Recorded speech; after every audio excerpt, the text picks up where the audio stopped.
Da-na-na-na-na-na-na.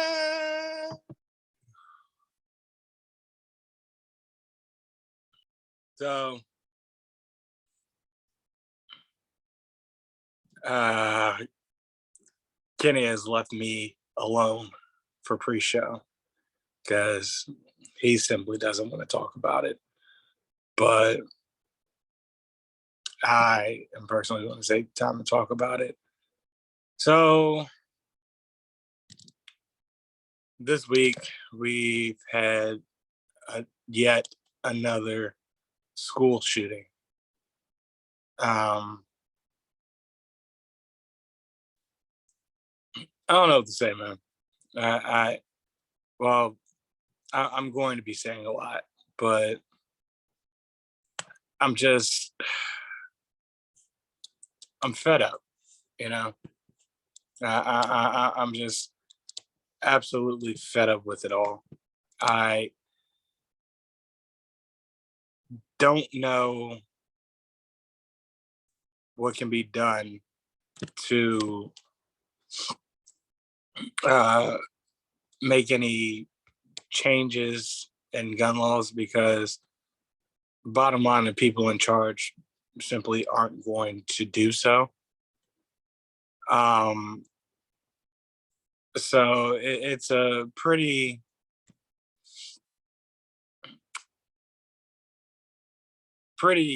sad situation in general. Like I don't want to do the whole thoughts and prayers situation a bit because it's like honestly, thoughts and prayers aren't going to bring back those children and that teacher.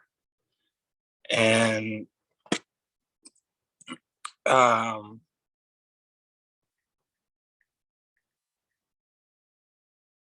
it's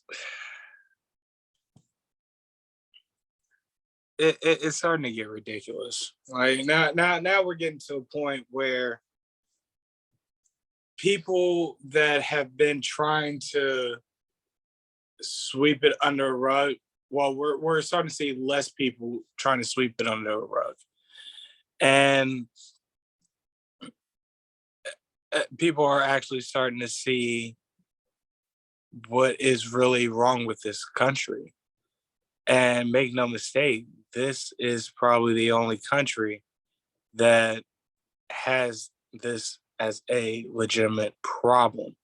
Like, if America was a person, guns would be their addiction. And this country isn't willing to, well, wasn't willing to admit that it has a problem, that it has an addiction. And I think this school shooting in particular, I've probably said this before because we all remember Parkland, but between now and Parkland, with Uvalde and Parkland, there has been numerous school shootings since. And so I honestly have no conflict resolution off the strength that, well, the people in charge of this country simply aren't going to do anything to make these changes. And so this is our reality essentially. And it's sad, it's terrifying, but the reason why is the reality because the National Rifle Association, bottom line, they're one of the major lobbyists for politicians. And if you know what lobbying is, essentially is pretty much paying, um, paying politicians that are on campaign to, if not, uh, voice their of their organization. And so here we are, just getting thoughts and prayers after every time there's a shooting somewhere, instead of actually taking steps necessary to make change. Like after 9/11, there were changes made in airport security, you know? So how come there hasn't been any changes in gun reform or anything like that to after something as heinous as this happens? And that's why. It's because basically NRA got politics on lockdown. So it's like they can't go against saying anything. Uh, they can't go against the NRA, pretty much. So it's just an absolute mess from the politics standpoint of things. But then we get into the actual situation itself, and it's so many people let those children and that teacher down. And then not to mention the fact that there is so many holes in the story. Like the more it develops, the more it's just like, yo, police did not do anything in this situation to help. Um, it started out as, the shooter um managing to get in, and police doing what they can to save them. Like, the simple story.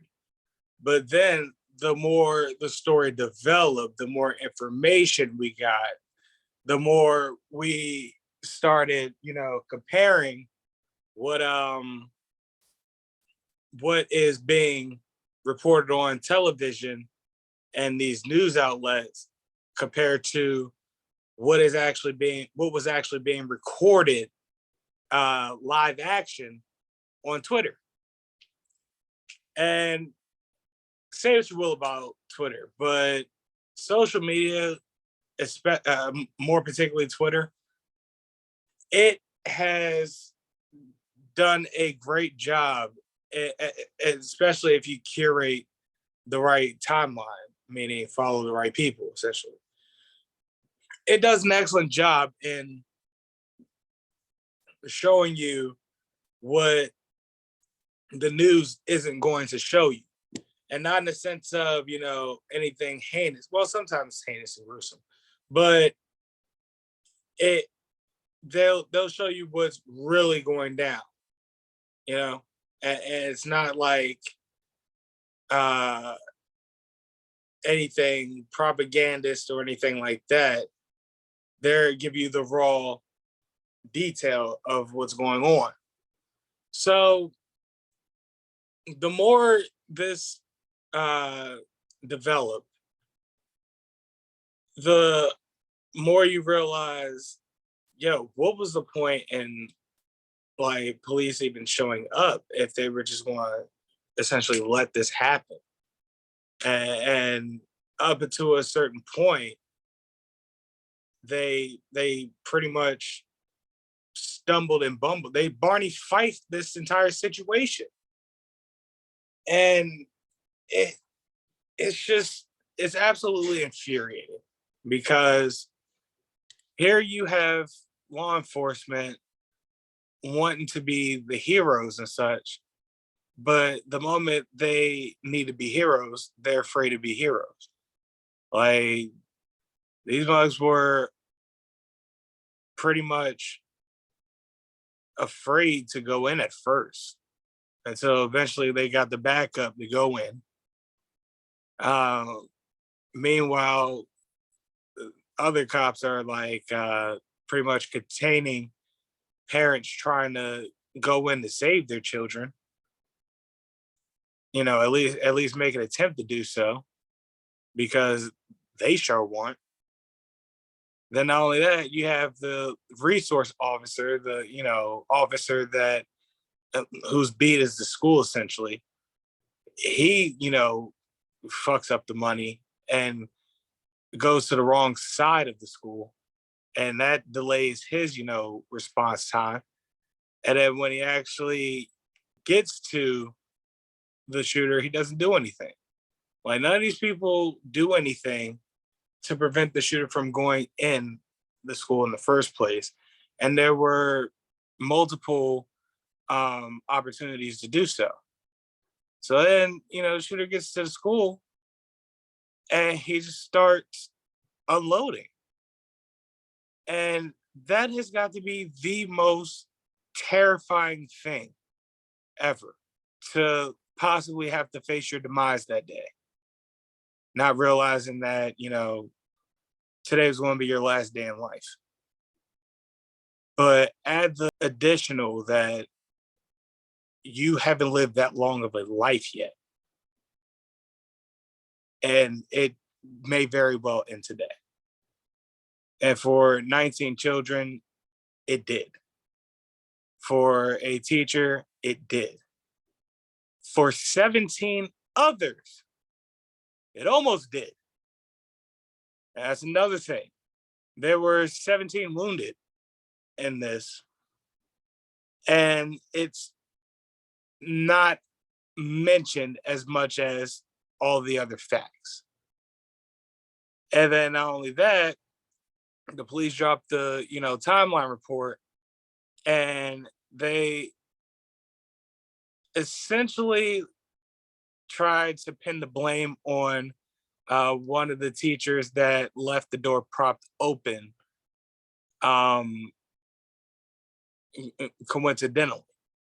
Not like coincidentally as in this might have been an inside job or anything like that, but like that moment he propped the door, he turned around to walk off or whatever. And then that's when the shooter crashed into like a tree nearby or whatever. And then the teacher, I guess, shut the door without locking it or something like that. I don't 100% know. Or the teacher ran to get help, or I don't know. I don't know what happened in that moment.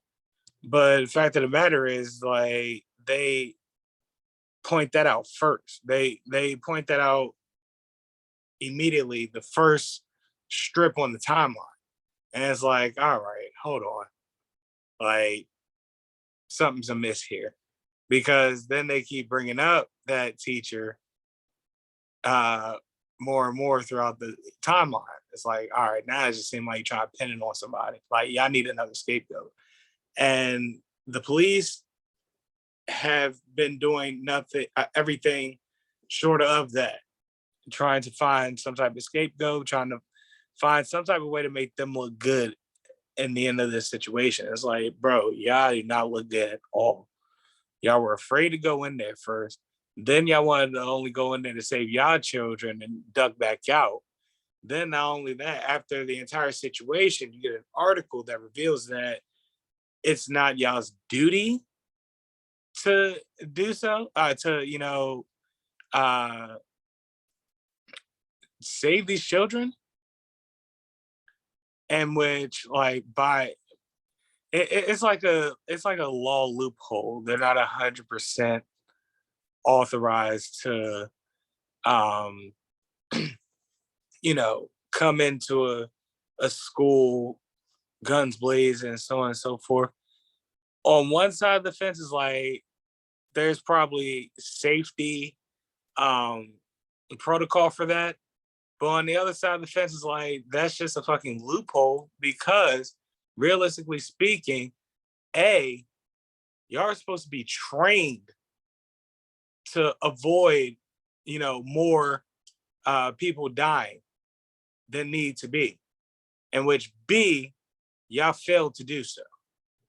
So at this point, the jig is up on police. Like, you have that it's not their duty at that moment, and then you have the whole qualified immunity bit where it's like they can essentially be as reckless as they want to, and end innocent lives because they claim that they they saw a gun, or they thought this was a gun. They thought that was a gun. They moved too fast. They thought they were scared. They were afraid. So it's like, yo, either y'all aren't brave enough to do this job the way it's supposed to be done overall, or something's got to change, because the right to bear arms was for a ordered militia,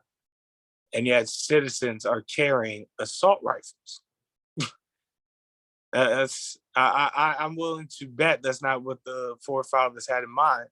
But even then, them motherfuckers are obsolete as well.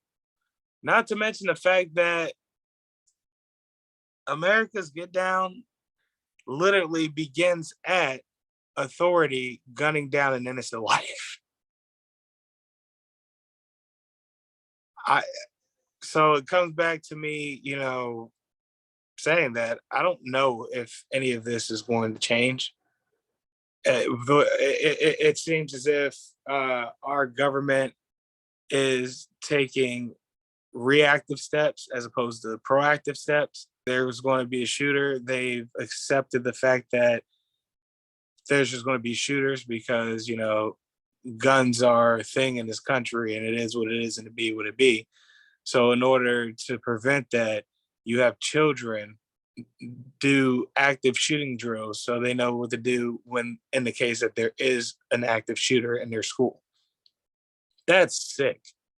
You have children taking, oh, you have PE classes where marksmanship is a thing, like archery. And my friend's older brother, he was like, I don't really see the issue in that. He was like, it's essentially the same thing as archery. I was like, yeah, here's the difference, right? Nobody's used motherfucking bow and arrow to kill a motherfucker since the 16th century. So, like, not really. Not really the same. These are pretty dystopian times. And this is the American Inferno. Like, I don't know what else to tell you.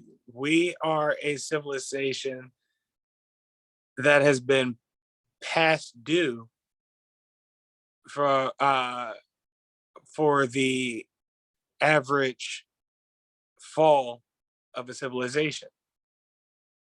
Meaning the average fall of a civilization is like 200 to 250 years or something like that. And we've surpassed that. So if this isn't it, I mean, if this ain't it yet, like we're pretty much there. If we're being honest, I think it's the American Inferno burnt out. We're we're at a point where, like, this is a dystopian society, period. And it is because we have been misled. Like, we tried the whole voting system, but the thing about the voting system is that's flawed. So you can tell people to go out and vote. That's cool and all, but there are other people that don't want the stuff that you want and or need.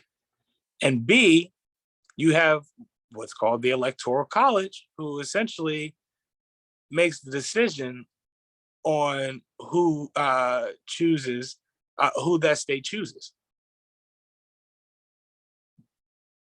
The game is rigged.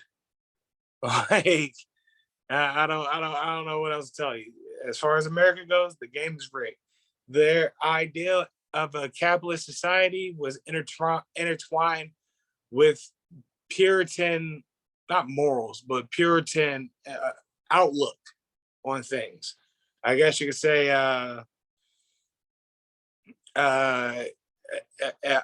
mindset on things.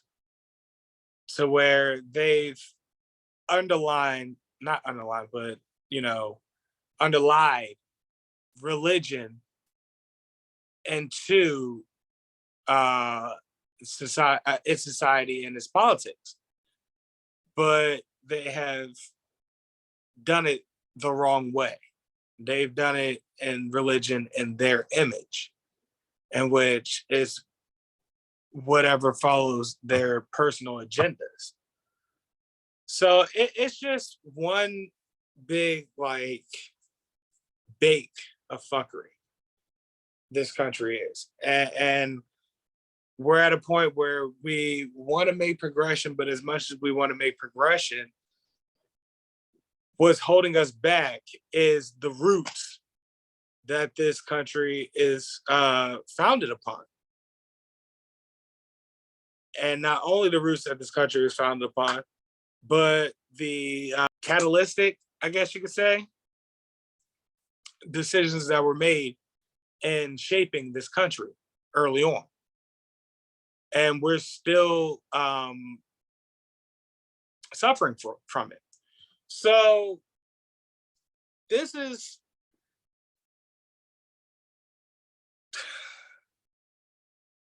I guess all I can really say is, man,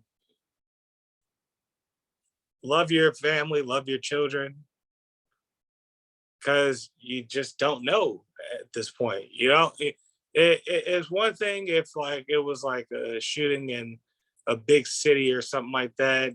So you could point out and say, well, it doesn't happen around here. It could happen around here now. Your little town could be shot up. And it doesn't have to be just a school. It could be, you know, a supermarket, much like mere a mere week or two before the school shooting occurred. Then not only that, you have a graduation party getting shot up a mere day or two after the school shooting, and then you get another shooting out in like Minnesota somewhere. As long as assault rifles are obtainable by the American citizen, they're going to cop it because it's the most efficient way to kill a person. And when you have a person that wants to kill people, they want to they're trying to figure out how can I do it in the most efficient way possible. And you have strict handgun laws, but you can easily purchase an assault rifle with a quick background check, like you're getting a job at a Giant somewhere. This country's ass backwards, man. I don't know what else to say. It's ass backwards. And the reason why it's ass backwards is because the people that have been in charge of it for the last 300 years or so, 400, I guess you could say at this point, are ass backwards. They're a ass backwards community and society of people that wants supremacy overall. That's their get down. They think that that's human nature. That's not their human nature. I mean, that's not human nature in general. That's their human nature. Mind you, everybody else kept their wars in house. I always wanted to take over, you know, villages and shit like that. They take over villages and shit like that. They didn't sail seven seas and shit and try to take take foreign people's villages over. And well, this is what we have today. So, Kenny?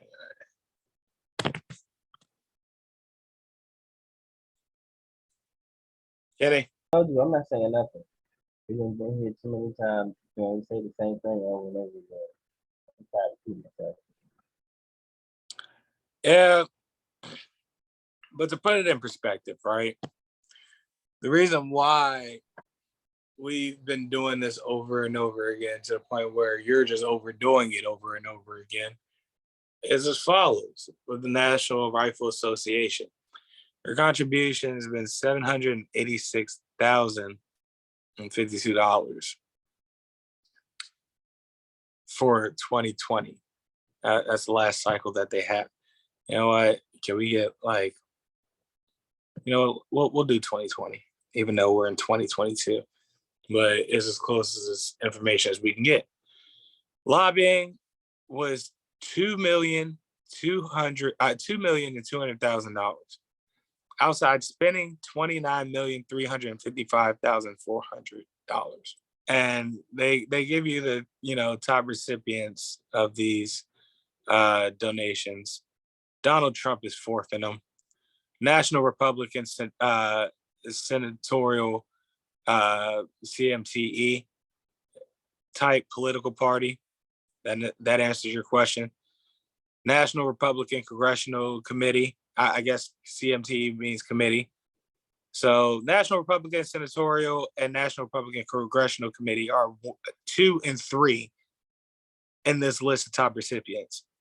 Donald Trump 4th, Mitch McConnell 5th, Republican National Committee 6th, and so on and so forth. And the first recipient, of course, is the NRA Victory Fund, because, well, they gotta eat first, right? And honestly, man, that's why this shit ain't gonna change for real, because money talks. A wise man that shares the same name as me once said, in order for real change to happen, the people that can make the change have to lose money in order to do so. And they're not willing to lose that money. So this is it, I guess. Like, I don't want to be depressing or nihilistic about it, but I honestly have no idea what to tell you, because you can't change the hearts of these people. That's just what it is, man. Like, yeah, I want so bad for this life in this society to be like a goddamn Hallmark movie, but it's not a goddamn Hallmark movie. This is what it is. These people are selfish. They're greedy. They only want this country recreated in their image. And we're going to get to the point where we're going to see their real ulterior motives. You can't, rip it out of them like a villain, where they tell you their entire plan and you try to stop them. They keep things subtle. They, put on a show, make it seem like they're some type of caring or compassionate people. But every so often, their true colors show. And they say shit that, should be said as a person with general moral standing. And it's like, I wish Slippers were here, because I'm inclined to ask, how do you find grace for people that that at the end of the day don't give a shit about you, and show you rather than tell you? So, yeah. Rest in peace to those little babies, man. I was like an entire first grade class. And some of those kids that survived, they one or two of them had to pretty much like splash their classmates' blood on them to make it look like they were dead, so the shooter doesn't shoot them. Like, all of it is just absolutely sadistic, that there are people out there that can look at this and be like, well, that's just how it goes, pal. Like, I don't want to do anything about it. Like, I just accept it as the reality of things. Like, that's awful. That's absolutely awful. And it, like I said, my heart goes out to the families of those children, the families of the teacher that was killed, um, because, well, much particularly the family of the teacher that was killed, because her husband proceeded to die of a heart attack,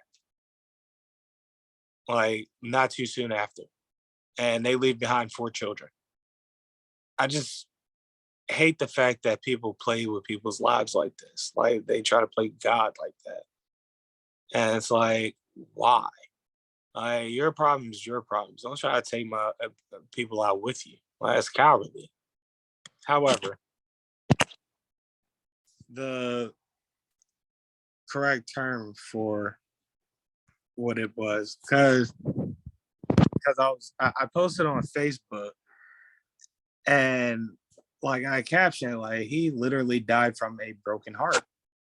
And Dr. Lola Bear, she chimed in. She was like, yeah, no, like there's a legitimate term for that. Here it is. Takotsubo cardiomyopathy. Yeah. In other words, a broken heart. I've known elephants to get this. Like that's just a random fact that I learned. But I know humans could actually suffer from that. That has got to be the saddest fucking way to die. The saddest way to die. But hey, all we needed was a good guy with a gun. All right, yeah. Let's. That's enough of draining the fun levels, Kenny. Let's go ahead and get the fun levels back up and start this show. We got a good episode for you guys. It won't be us moping or anything like that, like we did for this pre-show. We did this pre-show because it's something that, well, I personally felt needed to be done. I don't know if you guys noticed, but we tried to steer away from doing memorials and things like that. We've only tried to keep them occasional, like with Scott Hall, but we try to, keep memorials and, the somber news occasional recently, because it all started to drain us mentally. But this one was a heinous one because this is the second worst school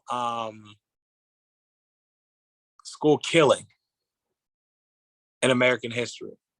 The first one was a school bombing that left 30, like I want to say it was like 34 children dead. And ironically enough, it's not the bombing that you're thinking of. So, yeah, this country has an addiction. But yeah, let's have some fun.